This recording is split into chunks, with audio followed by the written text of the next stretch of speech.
all, welcome back to my channel Deepa Mitra Australia Tamil blog. So இன்னைக்கு video எதை பத்தி அப்படினு பாத்தீங்கன்னா வந்து cost of living in Adelaide அப்படின்ற ஒரு விஷயத்தை வந்து நிறைய பேர் எனக்கு கேட்டிருந்தாங்க. ரெண்டிங் காஸ்ட் எவ்வளோ ஆகும், கிராசரி காஸ்ட் எவ்வளோ ஆகும் அண்ட் மற்ற எக்ஸ்பென்சஸ்லாம் எவ்வளோ ஆகும் அப்படின்னு அட்லைட் வரப்போகிற பீப்புள் வந்து நிறைய பேர் என்கிட்ட இமெயில் பண்ணியிருந்தாங்க, சில பேர் கமெண்ட்ஸில் கேட்டிருந்தாங்க. நான் இது வந்து கொஞ்சம் தள்ளி போட்டுட்டு இருந்தேன், இது ரொம்ப நாளாகவே கேட்டிருந்தாங்க. பிகாஸ் எனக்கு வந்து சும்மா ஏதோ ஒரு ரஃப் ஐடியா கொடுத்துட்டு மிஸ்லீட் பண்ண வேணாம் அப்படின்றதுனால ப்ராப்பராக வந்து சில விஷயத்த தெரிஞ்சுட்டு இந்த வீடியோ போடலாம் அப்படின்னு நினச்சேன். ஸோ நான் வந்து பார்த்தீங்கன்னா வந்து உங்களுக்கு வந்து இதான் மந்த்லி பட்ஜெட் அப்படின்னு எதுவும் கொடுக்க போகிறதில்ல. உங்களுக்கு வந்து ரெண்டிங் இந்த மாதிரி தனித்தனியாக உங்களுக்கு ஒரு காஸ்ட் எவ்வளோ ஆகுன்றது ஒரு டிஃப்ரெண்ட் கேட்டகரிஸில் நான் போட்டு தரேன். ஸோ ரெண்ட்னா அது ஒரு 3-4 கேட்டகரி, அது மாதிரி கிராசரி ஒரு 2-3 கேட்டகரி அந்த மாதிரி போட்டு தரேன். ஸோ நீங்கள் வந்து அதில் நீங்கள் எந்த கேட்டகரியில் ஃபிட் ஆவீங்களோ பார்த்து அந்தந்த ஏரியாஸ்லேருந்து நீங்கள் அந்த ரஃப் பட்ஜெட்டை எடுத்து நீங்கள் வந்து மந்த்லி டோட்டல் மாதிரி போட்டு பாருங்கள். ஸோ உங்களுக்கு ஒரு ஐடியா கிடைக்கும். அண்ட் இன்னொரு இம்பார்ட்டண்ட்டான விஷயம் என்னென்னா, நான் கொடுக்குறது வந்து வெறும் கைட்லைன்ஸ் தான். ஸோ இது வந்து பேஸ்ட் ஆன் என்னோட எக்ஸ்பீரியன்ஸ் அண்ட் என்னை சுற்றி இருக்கவங்க நான் என்ன பார்த்தேன் அப்படின்றத பேஸ் பண்ணி இந்த ரஃப் கைட்லைன்ஸ் கொடுக்க போகிறேன். ஸோ இப்படி தான் எக்ஸாக்டாக இப்படி தான் ஸ்பெண்ட் பண்ணுவீங்க அப்படின்னு நினைக்காதீங்க. நீங்கள் வந்து இதுக்கு கம்மியாகவும் ஆகலாம், இதோட கொஞ்சம் ஜாஸ்தியாகவும் ஆகலாம். பட் ஒரு ஆவரேஜாக ஒரு இதுதான் ஸ்டாண்டர்ட் எக்ஸ்பென்ஸ் அப்படின்ற மாதிரி தான் நான் இன்னைக்கு வந்து உங்களுக்கு நான் சொல்ல போகிறேன். ஸோ நான் எல்லா காஸ்ட்டையும் எனக்கு கவர் பண்ண போகிறதில்ல, வெறும் சில காஸ்ட்.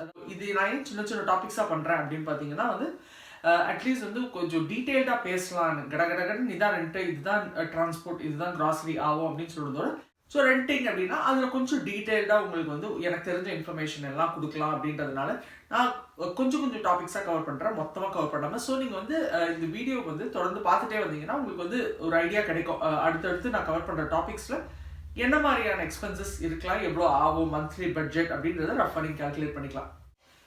ஸோ ஃபர்ஸ்ட் டாபிக் அப்படின்னு பார்த்தீங்கன்னா ரெண்ட். ஸோ எல்லாருக்கும் வந்து மைக்ரேட் ஆகி வரவங்களுக்கு ஃபஸ்ட்டு மைண்டில் வர ஒரு விஷயம் என்ன அப்படின்னு பார்த்தீங்கன்னா அக்காமடேஷன். நீங்கள் ஸ்டூடெண்ட்டாக இருக்கலாம், இல்லை நீங்கள் சிங்கிளாக வந்து வேலை தேடி வரலாம், இல்லை நீங்கள் ஒரு ஃபேமிலியாக வரலாம். ஸோ ஃபேமிலியாக வரவங்களுக்கு இன்னும் பெரிய டென்ஷன். பிகாஸ் வந்து ஃபேமிலியை ஃபுல்லாக வந்து அவங்க வந்து ஒரு ப்ராப்பரான சேஃபான இடத்துல அக்காமடேட் பண்ணணும். ஸோ பெரிய விஷயம் வந்து accommodation and renting. So first thing, Australia ஃபுல்லாக ஒரு விஷயம் நீங்கள் என்ன தெரிஞ்சுக்கணுன்னா, உங்களுக்கு வந்து ஒருத்தர் வந்து ரெண்ட் இவ்வளோ ஆகும் அப்படின்னு சொன்னாங்கன்னா, இப்போ $200 ரெண்ட் ஆகும் அப்படின்னாங்கன்னா அது வந்து நீங்கள் மந்த்லி எடுத்துக்கூடாது, அது வந்து வீக்லி காஸ்ட். ஸோ இங்கே வந்து ரெண்டிங் மட்டும் வந்து வீக்லி பேசிஸில் தான் சொல்லுவாங்க. ஸோ யார்கிட்டே போய் நீங்கள் வந்து பட்ஜெட் ஏதோ சொல்கிறீங்கன்னு வைங்க, எனக்கு இவ்வளோ ரெண்ட்டில் வீடு வேணும்னா நீங்கள் வந்து வீக்லி காஸ்ட்டாக தான் சொல்லணும், மந்த்லி காஸ்ட்டாக சொன்னால் யாருக்கும் புரியாது. ஸோ வந்து rent is always weekly. So weekly rent தான் இங்கே சார்ஜ் பண்ணுவாங்க.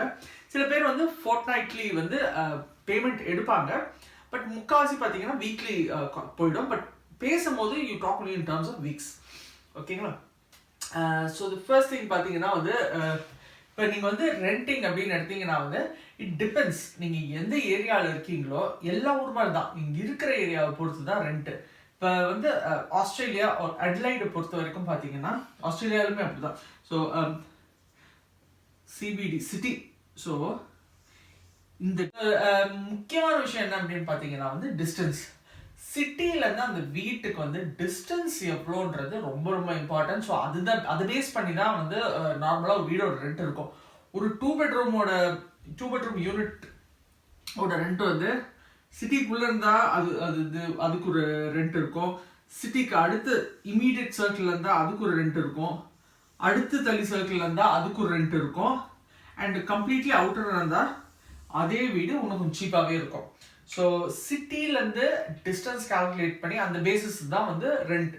அப்புறம் அந்த ஜோனுக்குள்ளே வந்து ஃபெசிலிட்டிஸ் பேஸ் பண்ணி, அந்த ஏரியாவோட பாப்புலாரிட்டி பேஸ் பண்ணி. ஸோ இப்போ இந்த சர்க்கிள்லேயே பார்த்தீங்கன்னா ஒரு சைட் ஆஃப் ஈஸ்டர்ன் சபர்ப்ஸ்லாம் வந்து ரொம்ப பாப்புலர் அண்ட் ரொம்ப எக்ஸ்பென்சிவ் கூட. அங்கே வந்து ரொம்ப ஃபேமஸான இன்டர்நேஷ்னல் ஸ்கூல் இருக்குது, அது பப்ளிக் ஸ்கூல். ஸோ அதுக்காகவே வந்து அங்கே நிறைய பேர் வந்து ரெண்ட்டு போக ட்ரை பண்ணுவாங்க. பிகாஸ் உங்களுக்கு வந்து அது அந்த ஜோனில் இருக்க குழந்தைங்க தான் முக்கால்வாசி அதில் படிக்க முடியும் ஒரு பப்ளிக் ஸ்கூல்னால். ஸோ அதனால் வந்து பார்த்தீங்கன்னா அந்த ரெண்ட் வந்து ஸ்லைட்லி எக்ஸ்பென்சிவாக இருக்கும். பட் அதே மாதிரி வந்து இந்த சைடில் பார்த்தீங்கன்னா மேபி கொஞ்சம் சீப்பராக இருக்கும். இந்த ஏரியா வந்து அவ்வளோ பாப்புலராக இருக்காது. ஸோ இன்னொரு ஏரியா பார்த்தீங்கன்னா வந்து அதே சைடில் வந்து மேபி கொஞ்சம் ஏதாவது ரீசன்ஸ்க்காக அது அவ்வளோ பாப்புலராக இல்லாமல் இருக்கலாம். ஸோ இந்த சைடு இதே சைடில் இருக்க ஒரு ரெண்ட் இந்த சைடு சார்ஜ் பண்ணாமல் இருக்கலாம். ஸோ வந்து ஒரு அக்காமடேஷன் வந்து நீங்கள் ரெண்ட் பண்ணுறதுக்கு முன்னாடி there are few things that you will have in mind and you must have in your mind. So the first thing என்ன அப்படி பார்த்தீங்கன்னா where you want to live, which part of Adelaide do you want to live. Say for example வந்து you working in the city or you are a student who's studying in the city, உங்களுக்கு வந்து university சிட்டியில் தான் இருக்கு அப்படின்னா you might want to live in the city itself. சிட்டியில் பார்த்தீங்கன்னா there's loads of apartments, a lot of students apartments இருக்கு. So so ஃபேமிலியும் அந்த அப்பார்ட்மெண்ட் ரெண்ட் பண்ணலாம். கொஞ்சம் 2 bedroom அப்பார்ட்மெண்ட்ஸ் மாதிரி நிறைய விஷயங்கள் இருக்குது சிட்டியில். நீங்கள் வந்து சர்ச் பண்ணி பார்த்தீங்கன்னா சிட்டியில் எக்கச்சக்கமான அக்காமடேஷன் இருக்குது. ஸோ சிட்டியில் இருக்க அட்வான்டேஜஸ் என்னன்னு பார்த்தீங்கன்னா you close to all amenities. So உங்களுக்கு வந்து மால் இருக்குது, உங்களுக்கு வந்து transport within the city is absolutely free. You have free buses and free trams. So you can actually commute within the city free of cost. அதுக்கப்புறம் வந்து actually city itself is very walkable. நீங்கள் வந்து you can actually take a walk from one end to another and like say it's going to only take you 30 minutes அப்படின்னு வச்சுக்கலாம். So there's a lot of advantages and city is always a happening place எங்கே போனாலும். So Adelaideலேயே அப்படிதான், city வந்து is always busy and it's quite happening as well. So அதனால சிட்டியில் இருக்கிறது வந்து is quite advantages. But it comes with a price. நீங்கள் வந்து கண்டிப்பாக வந்து if you take an accommodation in the city, it is going to be expensive. So இந்த சர்க்கிளோட இந்த சர்க்கிளோட கம்பேர் பண்ண முடியாது. ஸோ இது வந்து எக்ஸ்பென்சிவாக தான் இருக்கும் பிகாஸ் நீங்கள் வந்து ஹார்ட் ஆஃப் தி சிட்டியில் இருக்க போகிறீங்க. ஸோ அது வந்து உங்களோட சாய்ஸ், அது வந்து நீங்கள் வந்து டிசைட் பண்ணிக்கணும். உங்களுக்கு வந்து அட்வான்டேஜஸ் இருக்குது, டிஸ்அட்வான்டேஜஸும் இருக்குது. பட் ப்ரைஸ் வந்து கொஞ்சம் ஜாஸ்தியாக தான் இருக்கும். And another thing about city is you can actually share accommodations. இங்க வந்து யாரும் வந்து நான் பார்த்த வரைக்கும் people do not take an accommodation by themselves. So they normally share an accommodation. There's definitely a limit to the number of people who can actually stay inside the accommodation. So அதுக்கேற்ற மாதிரி வந்து like டெஃபினட்டாக வந்து students எல்லாம் வந்து சேர்ந்து இருப்பாங்க ஒரு அப்பார்ட்மெண்ட்டில். வந்து மேபி இட்ஸ் 2 bedroom அப்பார்ட்மெண்ட் அப்படின்னா வந்து reasonable number is 4 to 5. So அதுக்கேற்ற மாதிரி வந்து you can actually share your rent. So you wouldn't be paying the whole rent, you will be sharing the rent. So அது வந்து கொஞ்சம் அஃபோர்டபுளாக வரதுக்கான சான்சஸ் இருக்குது. ஸோ ஃபேமிலியாக இருந்தாலுமே பார்த்தீங்கன்னா நீங்கள் வந்து சர்ச் பண்ணி பார்க்கலாம். சில ஃபேமிலி ஆல்ரெடி வந்து அவங்க நேமில் வந்து அந்த ப்ராப்பர்ட்டியை லீஸ் பண்ணியிருப்பாங்க. ஸோ அவங்களுக்கு வந்து அவ்வளோ ரெண்ட் கொடுக்க முடியாதுன்றதுனால அவங்க அட்வர்டைஸ்மெண்ட் போடுவாங்க. இந்த மாதிரி வந்து எங்களுக்கு we want someone to share with us, maybe preferably a family or even a single person அப்படி போடுவாங்க. ஸோ அதுக்கேற்ற மாதிரி நீங்கள் ஆட்ஸ் பார்த்து வந்து நீங்கள் அந்த அக்காமடேஷன் சூஸ் பண்ணி போகலாம். Okay, so the next thing வந்து no city வந்து it's too expensive for me, I cannot afford it. Share பண்ணாலுமே it's actually a bit too expensive அப்படின்னு நினைக்கிறவங்க, but I want to live close to the city நினைக்கிறவங்க வந்து maybe they can look at the next circle. So suburbs around the city. So இங்கே பார்த்தீங்கன்னா வந்து residential areas வந்து இங்கே start ஆகும். ஸோ நீங்கள் அந்த மாதிரி சபர்ப்ஸ் வந்து நீங்கள் சூஸ் பண்ணலாம். நீங்கள் மேப்பை பார்த்தீங்கனாலே உங்களுக்கு தெரியும் அடுத்து கொஞ்சம் கிட்ட இருக்கிற சபர்ப்ஸ் என்னென்ன இருக்குது அப்படின்னு. இல்லை பரவாயில்ல நான் கொஞ்சம் தள்ளியே இருக்கிறேன், உங்களுக்கு வந்து மேபி சிட்டியில் ஒர்க் இல்லாமையே இருக்கலாம், உங்களுக்கு வேற எங்கேயா கூட ஒர்க் இருக்கலாம், ஸோ நான் தள்ளியே இருக்கிறோம் அப்படின்னு நினைக்கிறவங்க வந்து we can choose around the suburb. இந்த ஏரியா வந்து நீங்கள் சூஸ் பண்ணலாம். இந்த ஏரியா வந்து குவைட் அஃபோர்டபுள். எல்லாரும் வந்து இந்த ஏரியாவை சூஸ் பண்ணுவாங்க. இது வந்து இங்கே இருக்கவங்களே வந்து அட்லைடில் இருக்கவங்களே வந்து இந்த மாதிரி ஏரியாவில் வீடு வாங்குறது இல்லை ரெண்ட்டுக்கு போகிறது ஒரு சர்க்கிள் தள்ளி வந்து எல்லாருக்குமே ஓரளவுக்கு அஃபோர்டபுளாக இருக்கும். இல்லை என்னால் சுத்தமாக முடியாது, அந்த ரெண்ட்டு கூட என்னால் பே பண்ண முடியாது, I need something really cheap அப்படின்னா you can choose the outer suburb. இங்கேருந்து வந்து சிட்டிக்கு வரதெல்லாம் பார்த்தீங்கன்னா maybe I'll take about an hour or so. Buses எல்லாம் நிறைய இருக்கும். Don't worry about commuting. So public transport வந்து சூப்பராக இருக்கும். So don't worry about that. So இந்த மாதிரி சபர்ப்ஸ் எல்லாம் நீங்கள் சூஸ் பண்ணலாம். பட் இந்த மாதிரி இடம்லாம் நீங்கள் சூஸ் பண்ணும்போது what you should keep in mind is உங்களுக்கு கிட்ஸ் இருந்தாங்கன்னா வந்து ஸ்கூல் வந்து கொஞ்சம் ரொம்ப அவுட்ரு போனால் அவ்வளோ நல்லா இல்லை அப்படின்றத நான் கேள்விப்பட்டிருக்கேன். பப்ளிக் ஸ்கூல், ப்ரைவேட் ஸ்கூல்னா you might have to pay some fee. கண்டிப்பாக வந்து உள்ளே இருக்க ப்ரைவேட் ஸ்கூலோட வெளியில் இருக்க ப்ரைவேட் ஸ்கூல் ஃபீ கொஞ்சம் கம்மியாக இருக்கும். பட் ஸ்டில் சில பேர் வந்து யோசிப்பாங்க ப்ரைவேட்னா கூட அங்கே போய் போகிறதுக்கு யோசிப்பாங்க. அப்படி அங்கே ப்ரைவேட் ஸ்கூல் இருந்துச்சுன்னா கூட அது வந்து ரொம்பவே ஃபுல்லாகிடும். ஏன்னா வந்து நிறைய பேர் அது பிடிக்காம பப்ளிக் ஸ்கூல் பிடிக்காம ப்ரைவேட் ஸ்கூலில் போட பார்ப்பாங்க. ஸோ அந்த டைம் வந்து சீக்கிரம் அட்மிஷன் வந்து ஃபில்அப் ஆகிடுற சான்சஸ் இருக்குது. ஸோ ரொம்ப அவுட்ரு போனீங்கன்னா மேபி நீங்கள் சிங்கிளாக இருக்கீங்க, உங்களால் மேனேஜ் பண்ண முடியும்னா ஓகே. ஃபேமிலியாக இருக்கீங்கன்னா ரொம்ப யோசிச்சு விசாரிச்சு போங்க. சவுத் சைட் பரவாயில்ல, நார்த் சைட் வந்து அவ்வளோவா ரெக்கமெண்டட் ஏரியா கிடையாது ரொம்ப அவுட்டரில் போகணும் அப்படின்னு நினைக்கிறவங்களுக்கு. South side is all right அப்படின்னு நான் கேள்விப்பட்டிருக்கேன். ஸோ இது வந்து ஒரு high level idea about renting in Adelaide. So அடுத்தது பார்த்தீங்கன்னா cost of renting. So cost of renting வந்து I'm going to give you different categories. நீங்கள் வந்து சிங்கிளாக இருந்தால் ஒரு ரஃப் பட்ஜெட் எவ்வளோ ஸ்பெண்ட் பண்ணுவீங்க, இல்லை வந்து ஒரு ஃபேமிலியாக இருந்தீங்கன்னா எவ்வளோ ஸ்பெண்ட் பண்ணுவீங்க அப்படின்ற மாதிரி. ஃபர்ஸ்ட் திங் பார்த்தீங்கன்னா, when you're new to the country, even if you want to and even if you can afford to get an accommodation by yourself without sharing அப்படின்னா அது கொஞ்சம் கஷ்டம். Because you need a rental history, ஒரு background check இதெல்லாம் பண்ணுவாங்க. So அதுக்கு வந்து கொஞ்சம் பேக்ரவுண்ட் டீட்டெயில்ஸ் இருந்தால் தான் உங்களுக்கு வந்து ப்ரிஃபரபிளி உங்களுக்கு அந்த அகாமடேஷன் கொடுப்பாங்க. You cannot just come to Australia and straight away apply for an accommodation. அது வந்து yes you can apply for it, but when there are too many applications, obviously your application will get rejected because you don't have a background. So mostly what people do is they start off with sharing accommodation. So அதுதான் வந்து best. if you and also if you're on a tight budget, sharing accommodation தான் வந்து works out to be cheaper. So நீங்க வந்து if you're an individual, you're a single person, you're coming to look for a job, or நீங்க வந்து just Australia வந்து to get a feel of it வரீங்க அப்படின்னா you can consider just sharing an accommodation. So யாராவது வந்து லீஸை வந்து அவங்க பேர் எடுத்திருப்பாங்க அண்ட் அவங்க வந்து அந்த அகாமடேஷன் வந்து ஆட்ல போடுவாங்க. இந்த மாதிரி வந்து ஒரு ரூம் இருக்கு, யாராவது வந்து டெம்பரரியாக தங்கிக்கிறதுனா தங்கிக்கலாம் அப்படின்னு சொல்லி மேபி அந்த மாதிரி ஆட்ஸ் நீங்கள் நிறைய பார்ப்பீங்க. நான் அதுக்கு எந்த வெப்சைட்லாம் சொல்கிறேன். ஸோ ஒரு இண்டிவிஜுவலாக வரீங்க அப்படின்னா நான் யாராவது வந்து சிங்கிள் பர்சன் தான் ப்ரிஃபர் பண்ணுறாங்கன்னா they will charge you about $120 to $140 maybe. So அவ்வளோதான் ஆகும். Oh maybe plus or minus 5 or 10 அப்படி வச்சுக்கலாம் நீங்கள். ஸோ இது வந்து -10 or +10 வச்சுக்கலாம் to be on the safer side. So இவ்வளோ தான் வந்து நார்மலாக சார்ஜ் பண்ணுவாங்க. This normally includes all facilities like electricity, water, gas bill, internet எல்லாமே வந்து சேர்த்து இதில் வந்து அவங்க சொல்லுவாங்க இவ்வளோ பே பண்ணிடுங்க வீக்லி. ஸோ இதெல்லாமே இன்க்ளூடட். சில பேர் வந்து ஃபுட்டும் இன்க்ளூட் பண்ணி தருவாங்க. அவங்க மேபி அந்த ஹையர் சைட் அந்த $140 $150 சார்ஜ் பண்ணுவாங்க including food. So when you are actually sharing and accommodation இந்த மாதிரி ரூம்ஸ் இருக்கும்போது ப்ளீஸ் கிளியராக கேட்டுங்க, does it include all facilities. இல்லை சில பேர் வந்து கொஞ்சம் சீப்பராக போட்டு $80 அந்த மாதிரி கூட நான் பார்த்துருக்கேன் போட்டு you need to share the other facilities அப்படின்னு போட்டுருவாங்க. So which means like electricity bill share பண்ணணும், நீங்கள் வந்து கேஸ் பில் ஷேர் பண்ணணும், இன்டர்நெட் ஷேர் பண்ணணும், அதெல்லாம் வந்து ஷேர் பண்ணணும் அப்படின்னு போட்டுருவாங்க. ஸோ அப்படியும் இருக்குது. ஸோ அதையும் நீங்கள் வந்து செக் பண்ணிங்க. ஸோ அது கிளியராக நீங்கள் டேர்ம்ஸ் பேசிங்க, அதுக்கப்புறம் கன்ஃபியூஷன் வராமல் இருக்கும். ஸோ அடுத்து வந்து நீங்கள் வந்து ஃபேமிலியாக வரீங்கன்னு வைங்க, இது ஃபேமிலி ஆஃப் 3 or 4. இப்போ அதுக்குமே நிறைய டிஃப்ரென்ஸ் இருக்குது. இப்போ சில பேர் பார்த்தீங்கன்னா வந்து ஒரு ஃபேமிலியே வந்து ஆல்ரெடி அட்லைடில் இருப்பாங்க, அவங்களுக்கு வந்து ரெண்டல் ஹிஸ்ட்ரி எல்லாம் இருந்து அவங்க வந்து ஒரு அகாமடேஷன் அவங்க பேரில் ரெண்ட் பண்ணியிருப்பாங்க. அவங்களே ஒரு ஃபேமிலி ஆஃப் 3 இருக்கலாம், ஹஸ்பண்ட் ஒய்ஃப் ஒரு குழந்தையா இருக்கலாம், 2 bedroom யூனிட்.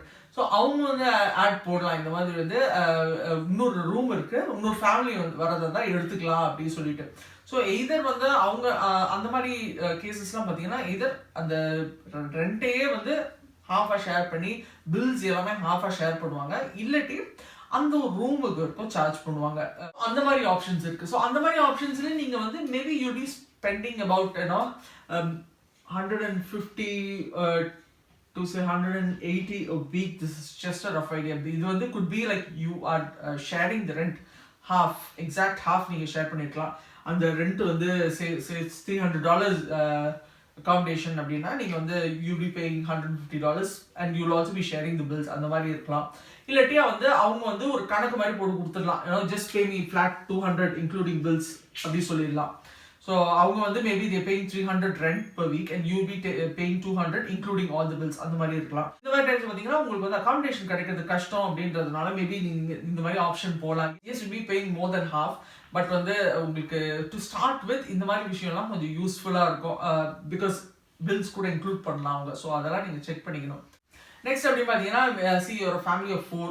ஸோ அப்போ வந்து உங்களுக்கு வந்து இந்த மாதிரி வந்து 1 bedroom ஷேர் பண்ணுறதுன்றது கொஞ்சம் கஷ்டமாக இருக்கும். ஸோ அந்த மாதிரி டைமில் பார்த்தீங்கன்னா சில பேர் வந்து 3 bedroom ஹவுஸ் அந்த மாதிரி வந்து ரெண்ட் எடுத்து அப்போ வந்து இந்த மாதிரி ஷேர் பண்ணுவாங்க. ஸோ நீங்கள் அதையும் நீங்கள் செக் பண்ணலாம். அதுவுமே வந்து ஒரு 3 bedroom ஹவுஸ்னால் அவங்களே வந்து மேபி ஒரு ரெண்ட் வந்து ஒரு 350 அந்த மாதிரி பே பண்ணுவாங்க அப்படின்னா அதில் மேபி நீங்கள் ஹாஃப் எடுத்து வைக்கிற மாதிரி இருக்கும். இல்லை நான் இதுக்கு முன்னாடி சொன்ன மாதிரி நீங்கள் வந்து ஒரு flat amount including all the facilities அப்படின்ற மாதிரி கூட அவங்க டேர்ம்ஸ் அண்ட் கண்டிஷன்ஸ் போடலாம். ஸோ அந்த டைமில் I think you'll be paying a bit more than 200 அந்த மாதிரி இருக்கும். பிகாஸ் you're 4, ஸோ 200 ப்ளஸ் பே பண்ணுற மாதிரி தான் இருக்கும். ஸோ இது எல்லாமே weekly, keep in mind it's not monthly. So ஒரு வீக்குக்கு வந்து 250 அந்த மாதிரி நீங்கள் பே பண்ணுறீங்கன்னா நீங்கள் சொல்கிற மாதிரி ஒரு மாதம் அப்படின்னா ஒரு $1000 வச்சுக்கலாம் 4 வீக்ஸ் கணக்கில் பார்த்தீங்கன்னா. ஸோ ஒரு கப்பல்லாம் வரீங்க அப்படின்னா வந்து சேம் தான், பெருசாக ஒன்றும் சேஞ்சஸ் இருக்காது உங்களுக்கு. சிங்கிளுக்கு நான் எவ்வளோ சொன்னோம் கிட்டத்தட்ட அப்படி தான் இருக்கும். பிகாஸ் எண்ட் ஆஃப் த டே நீங்கள் வந்து ஒரு பெட்ரூம் தான் யூஸ் பண்ண போகிறீங்க. ஸோ உங்களுக்கு ஒரு பெட்ரூம் கொடுக்குறாங்க அப்படின்னா மேபி வந்து அந்த நான் சொன்ன அந்த ஹையர் சைட் 140 or 150 இருக்கலாம். ஸோ பிகாஸ் இன்க்ளூடிங் பில்ஸ் அப்படின்னும் போது 2 பேர் யூஸ் பண்ணுறதுனால அந்த மாதிரி இருக்கலாம். ஸோ கப்பிள்னாலுமே நீங்கள் வந்து $150 ஸ்பெண்ட் பண்ணுற மாதிரி பார்த்துங்க. சிங்கிள்னா 120 to 130 ஸ்பெண்ட் பண்ணுற மாதிரி பார்த்துங்க. அந்த மாதிரி ஒரு ஃபேமிலினா நீங்கள் வந்து கண்டிப்பாக ஒரு $200 கிட்ட வரும் ரெண்ட் மட்டும் நீங்கள் ஷேர் பண்ணீங்கனாலும். பிகாஸ் வந்து சைஸ் வந்து பெருசு, உங்களுக்கு வந்து எல்லா ஃபெசிலிட்டிஸும் நீங்கள் யூஸ் பண்ணுவீங்க. So maybe 180 to 200 or 200 plus நீங்கள் கண்டிப்பாக வந்து depending on the size of the house நீங்கள் வந்து ஸ்பெண்ட் பண்ணுற மாதிரி வரும். ஸோ நான் ரெண்ட் வந்து உங்களுக்கு சமம் பண்ணி சொல்கிறேன். So based on the size of the family or நீங்கள் வந்து சிங்கிள் அப்படின்னா ஸோ அதை பேஸ் பண்ணி லோவர் சைடு வந்து ஷேரிங் நான் சொல்கிறது 122 say like 250 just to be on the safer side or higher side கொடுக்குறேன். ஸோ இந்த ரேஞ்சில் accommodation பார்த்துங்க. and all this is per week, it's not per month, it's per week. இங்கே renting procedure என்ன அப்படின்னு பார்த்தீங்கன்னா வந்து ஃபர்ஸ்ட் வந்து you go to a website, it's called www.realestate.com. it's the most popular website, www.realestate.com.au. so I'm putting that down. so I'll link நான் கீழே போடுறேன். that's one of the most popular website and rent பண்றவங்க எல்லாருமே வந்து அந்த வெப்சைட்ல வந்து கண்டிப்பா அட்வர்டைஸ் பண்ணுவாங்க. if you going through an agent கண்டிப்பா வந்து உங்க வீடு வந்து இந்த வெப்சைட்டை மிஸ் பண்ண சான்ஸே இல்லை. கண்டிப்பா இந்த வெப்சைட்ல இருக்கும். வெப்சைட்ல போய் பாத்தீங்கன்னா you will get an idea of what kind of accommodations are available, rent என்ன, அதெல்லாம் உங்களுக்கு ஒரு நல்ல ஒரு ஐடியா கிடைக்கும். ஸோ இந்த ப்ரொசீஜர் என்ன அப்படின்னு பார்த்தீங்கன்னா இந்த வெப்சைட்டில் வந்து அந்த ப்ராப்பர்ட்டியோட டீட்டெயில்ஸ் வந்து உங்களுக்கு போட்டிருப்பாங்க. ஸோ நீங்கள் அதில் போய் அந்த ப்ராப்பர்ட்டியோட டீட்டெயில்ஸ் பார்க்கலாம், ஃபோட்டோஸ் இருக்கும், நல்லா கிளியர் பிக்சர்ஸ் இருக்கும், சம் வீடியோஸ் கூட இருக்கும். ஸோ அது எல்லாமே வந்து டீட்டெயிலாக போட்டிருப்பாங்க, டிஸ்கிரிப்ஷன் இருக்கும். ஸோ அதை பார்த்துட்டு கீழே பார்த்தீங்கன்னா வந்து இந்த ஏஜென்ட் வந்து ஒரு டைம் கொடுத்துருப்பாங்க. இந்த டைமுக்கு வந்து இந்த ப்ராப்பர்ட்டி வந்து இஸ் ஓப்பன் ஃபார் இன்ஸ்பெக்ஷன் அப்படின்னு போட்டிருப்பாங்க. இது நார்மலி பார்த்தீங்கன்னா வீக்கெண்டில் தான் செய்வாங்க. பிகாஸ் வீக்கெண்ட் தான் everybody has a time to come and inspect the property. So weekend பார்த்தீங்கன்னா மார்னிங், ஆஃப்டர்நூன், ஈவினிங் 5 o'clock வரைக்கும் இன்ஸ்பெக்ஷன் டைமிங்ஸ் எல்லாம் கொடுப்பாங்க. மோஸ்ட்லி வந்து 30 minutes டைமிங் தான் ஓப்பன் பண்ணுவாங்க. ஸோ நீங்கள் வந்து அந்த டைமிங் 2-3 இன்ஸ்பெக்ஷன் பண்ணுவாங்க. டைமை செக் பண்ணிவிட்டு இமீடியட் அவைலபிள் இன்ஸ்பெக்ஷன் டைமிங்க்கு நீங்கள் போய் அந்த ப்ராப்பர்ட்டி போய் சுற்றி பார்த்துட்டு நீங்கள் அந்த ரியல் எஸ்டேட் ஏஜென்ட் கிட்ட பேசுனீங்கன்னா அவர் வந்து he'll give you an application form, உங்கள் டீட்டெயில்ஸையும் அவங்க நோட் வாங்கிப்பாங்க. ஸோ நீங்கள் இன்ட்ரெஸ்டட்னா வந்து அந்த வீட்டுக்கு அப்ளிகேஷன் போடலாம். அண்ட் அவங்க வந்து சம்டைம்ஸ் பார்த்தீங்கன்னா வந்து ரெண்ட் வந்து எக்ஸாக்டாக இவ்வளோ தான் ரெண்ட் $300 per week அப்படின்னு சொல்லி முடிச்சிடுவாங்க. சில பேர் பார்த்தீங்கன்னா they give you a range, anywhere between $300 and $350 per week அப்படின்னு ரேஞ்ச் கொடுத்துருவாங்க. சில இடம் பார்த்தீங்கன்னா ஆக்ஷன் கூட பண்ணுவாங்க ரெண்ட்டுக்கு. ஸோ இந்த மாதிரி வந்து 3 விஷயம் இருக்கு. ஸோ நீங்கள் வந்து $300 per week அப்படின்னா நீங்கள் வந்து அப்ளிகேஷன் போடும்போது யூ அக்ரீங் டு த ரெண்ட், அவங்க அட்வர்டைஸ் பண்ண ரெண்ட்டுக்கு நீங்கள் அக்ரி பண்ணுறீங்கன்னு தான் அர்த்தம். So if you given a range $300 to $315 per week, அந்த இடம் தான் கொஞ்சம் கன்ஃபியூசிங்காக இருக்கும். உங்களுக்கு தெரியாது 300 போடலாமா இல்லை 350 போட்டால் தான் இந்த வீடு கிடைக்குமா அப்படின்ற ஒரு கன்ஃபியூஷன் இருக்கும். சில பேர் வந்து டெஃபினட்டாக எனக்கு இந்த வீடு வேணும் அப்படின்னா வந்து ஹையர் சைட் போட்டு போயிட்டே இருப்பாங்க. சில பேர் வந்து ஓகே ட்ரை பண்ணி பார்க்கலாம், மிட் ரேஞ்சில் போட்டு பார்ப்பாங்க, மேபி $320 அந்த மாதிரி போட்டு ட்ரை பண்ணுவாங்க. சில பேர் பார்த்தீங்கன்னா வந்து லக் பேசிஸில் ட்ரை பண்ணுவாங்க, லோவர் ரேஞ்சிலே போட்டு பார்க்கலாம், 300 போட்டு பார்ப்பாங்க. ஸோ நீங்கள் 300 350 இருக்கும், என்ன வேணாலும் போடலாம். ஃபார் எக்ஸாம்பிள் வந்து அந்த வீட்டுக்கு வந்து யாருமே வந்து ஹை ரேஞ்சே போடல, 350 போடல, எல்லாருமே வந்து 300 தான் போட்டு வச்சிருக்காங்க அப்படின்னா எல்லாரையும் எடுத்து ஃபில்டர் பண்ணி பேக்ரவுண்ட் செக் பண்ணி அவங்களோட பேங்க் ஸ்டேட்மெண்ட்லேருந்து எடுத்து பார்ப்பாங்க, உங்களோட ரெண்டல் ஹிஸ்ட்ரி எடுத்து பார்ப்பாங்க, உங்களோட பழைய ரெண்டல் ஏஜென்ட் கால் பண்ணி கேட்பாங்க, அவங்களோட பிஹேவியர் எப்படி இருந்துச்சு, போலீஸ் செக் பண்ணுவாங்க. நிறைய விஷயம் அலசி ஆராய்ச்சி தான் உங்களுக்கு வந்து அந்த வீடை வந்து உங்களுக்கு வந்து ஆஃபர் பண்ணுவாங்க. இப்போ யாராவது வந்து 350 போட்டிருக்காங்க, யாரோ வந்து 300 தான் போட்டிருக்காங்க அப்படின்னா, ஸோ ஆப்வியஸ்லி வந்து ஹையர் ரெண்ட் ஆஃபர் பண்ணுறவங்களுக்கு அஃப்கோர்ஸ் பேக்ரவுண்ட் செக் பண்ணி எல்லாமே ஓகேனா பை டிஃபால்ட் அவங்களுக்கு தான் போகும். இப்போ சில பேர் பார்த்தீங்கன்னா ஒரு அவசரத்தில் இருக்காங்க அப்படின்னா அந்த வீட்டுக்கு வந்து 300 தான் போட்டிருக்காங்க, ரேஞ்ச் எதுவும் கொடுக்கலன்னா சில பேர் வந்து மேலே ஒரு $10 நான் கொடுக்குறேன், எனக்கு வீடு வேணும் அப்படின்னு சொல்லியும் வாங்குறவங்க இருக்கிறாங்க. ஸோ எனக்கு இந்த கண்டிப்பாக இந்த வீடு வேணும், I'm willing to pay higher rent அப்படின்னு சொல்லி தே மைட் பே ஏதோ $5 or $10 extra per week. So அந்த மாதிரியும் இருக்கிறாங்க. தட்ஸ் நாட் இல்லீகல், அது பண்ணலாம். And another thing is agents வந்து they will not disclose any information till they make a final decision. So நீங்கள் வந்து ஒரு அப்ளிகேஷன் போட்டு ஏஜென்ட்டை கால் பண்ணி நான் எந்த பொசிஷனில் இருக்கேன், நான் ரெண்ட்டு கொஞ்சம் ஏற்றலாமா, நான் 300 தான் போட்டிருக்கேன், வேற யாருன்னா 350 போட்டாங்களா, நான் வந்து ஏற்றி போடவா அப்படிலாம் கேட்டிங்கன்னா agents will definitely not encourage that, but they will give everybody a second chance to actually change the values. நீங்கள் வந்து உங்களுக்கு ஒரு சான்ஸ் கொடுப்பாங்க, ஓகே ஃபைனல் டெசிஷன் எடுக்க போகிறோம், we give you a chance, நீங்கள் எல்லாம் ஏதாவது மாற்றி போகிறதா இருந்தால் மாற்றி போடுங்க, இல்லாட்டி இதுதான்னா விட்டுருங்க அப்படின்னு. ஸோ உங்களுக்கு வந்து நீங்கள் வந்து போட்ட வேல்யூ அக்செப்ட் ஆகி உங்களுக்கு அந்த ப்ராப்பர்ட்டியை ரெண்ட் கொடுத்துட்டாங்க அப்படின்னா நீங்கள் வந்து 6 weeks பாண்ட், இதுதான் வந்து ஸ்டாண்டர்டுங்க. 6 weeks ரெண்ட்டை வந்து பாண்டாக அப்ஃப்ரண்ட்டாக பே பண்ணிடணும். அதுக்கப்புறம் வந்து ரெண்ட் தனியாக பே பண்ணணும். ஸோ ஷேரே பண்ண வேண்டாம். உங்களுக்கு வந்து you want your own accommodation அப்படின்னா நீங்கள் வந்து you can check websites like country.com.au. ஓகேவா? இந்த வெப்சைட்டில் போய் யூ கேன் ஆக்சுவலி அதில் கேட்டகரிஸ் இருக்கும். அதில் வந்து நீங்கள் வந்து accommodation அப்படின்னு போட்டு அதில் வந்து அடிலைடுக்கு சர்ச் பண்ணும்போது சர்ச் ஃபார் Adelaide region அப்படின்னு போட்டு நீங்க சர்ச் பண்ணுங்க. அப்பதான் உங்களுக்கு அடிலைட்ல இருக்க எல்லா ஏரியாஸும் கவர் ஆகும். Anything that you searching under gumtree.com. உங்களுக்கு வந்து அடிலைட்ல தேடணும், முழு அடிலைட்ல தேடணும்னா ஃபில்டர் வந்து அடிலைட் ரீஜன் அப்படின்னு போட்டு தேடுங்க. உங்களுக்கு வந்து இது ஃபுல் அடிலைட் கவர் ஆகும். அது தவிர வந்து நீங்க பை சபர்பும் நீங்க வந்து ஃபில்டர் பண்ணலாம். பட் உங்களுக்கு ஃபுல் ஆஃப் அடிலைட் பார்க்கணும்னா அடிலைட் ரீஜன் போடுங்க. இதில் பார்த்தீங்கன்னா வந்து ரொம்ப நிறைய அகாமடேஷன்லாம் இருக்காது. realestate.com.au மாதிரி ரொம்ப நிறைய அகாமடேஷன்லாம் இருக்காது.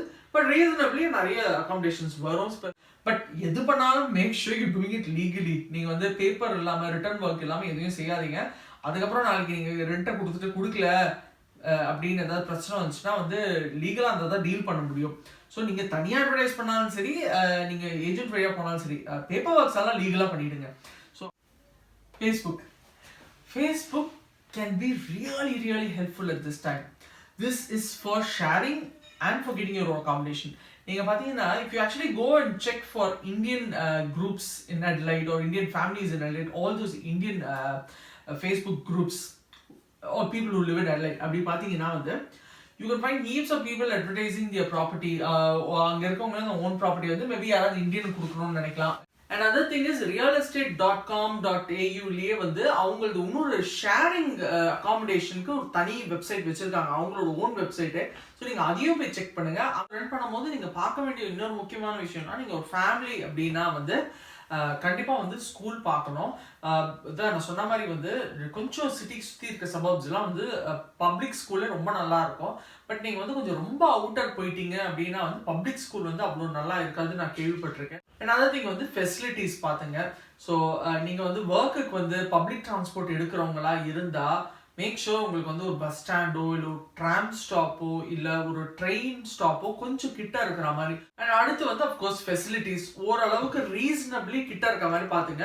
இப்போ நீங்கள் உங்ககிட்ட இனிஷியல் டேஸில் பார்த்தீங்கன்னா கார் இருக்காது. ஸோ நீங்கள் வந்து கிராசரிஸ்லாம் தூக்கிட்டு வரணும். ஸோ ரொம்ப தூரம் இருந்தாலுமே வந்து எடுத்துகிட்டு வர்றது ரொம்ப கஷ்டம். ஸோ கொஞ்சம் கிட்ட இருந்தால் அவசரத்துக்கு ஒரு பாலோ இல்லை ஒரு 2-3 ஐட்டம் தூக்கின்னு வர அளவுக்கு கொஞ்சம் ஒரு 5 minutes 10 minutes வாக்குள்ளே இருந்தால் நல்லாயிருக்கும். ஸோ ஒரு கிராசரி ஷாப் பக்கத்தில் இருக்க மாதிரி பார்த்துங்க. ஒரு விஷயம் பார்த்தீங்கன்னா வந்து கேஸ் அடுப்பு நிறைய இடத்துல வந்து எலக்ட்ரிக் அடுப்பு இருக்கு. கேஸ் அடுப்பு வந்து கொஞ்சம் புது வீடுங்க இல்லாட்டி வந்து யாராவது மாத்திருந்தா அந்த வீட்டில் வந்து எலக்ட்ரிக் அடுப்பு எடுத்து கேஸ் அடுப்பு போட்டுருந்தா அங்கே இடத்துல வந்து கேஸ் அடுப்பு இருக்க சான்ஸ் இருக்குது. நீங்கள் பார்த்தீங்கன்னா வந்து கேஸ் வந்து சீப்பர் தென் எலக்ட்ரிசிட்டி இங்கே. ஸோ எலக்ட்ரிசிட்டி கொஞ்சம் ஜாஸ்தி பிடிக்கும். So gas heating, gas stove, oven இதெல்லாம் இருந்தால் வந்து ஸ்லைட்லி பெட்டர். ஸோ பாத்ரூமில் இருக்கு பாத்டப் இருக்கா இல்லை ஷவர் ஸ்பேஸ் இருக்கான்றது செக் பண்ணிங்க. ஸோ இந்த வீடியோ நிறைய பேருக்கு யூஸ்ஃபுல்லாக இருந்திருக்கும்னு நம்புகிறேன். எனக்கு தெரிஞ்ச அளவுக்கு நான் இன்ஃபர்மேஷன் கொடுத்துருக்கேன். உங்களுக்கு வேறு ஏதாவது ஸ்பெசிஃபிக்காக வேணும்னா கண்டிப்பாக எனக்கு இமெயில் பண்ணுங்கள், இல்லை வந்து கீழே கமெண்ட் செக்ஷனில் உங்கள் கொஸ்டினை போடுங்க. நான் எனக்கு தெரிஞ்சதை நான் உங்களுக்கு ஆன்சர் பண்ணுறேன். அண்ட் அடுத்து நான் ஒரு டாப்பிக்காக கவர் பண்ண பார்க்குறேன். ஸோ அதெல்லாம் பார்த்து நீங்கள் வந்து உங்களுக்கே ஒரு மந்த்லி என்ன மாதிரி ஒரு எக்ஸ்பென்ஸ் ஆகும் அப்படின்றது ஒரு கண்டிப்பாக ஒரு கணக்கு தெரியும். ஸோ அடுத்த ஒரு நல்ல வீடியோவில் பார்க்கலாம். அண்டில் தென் பாய்.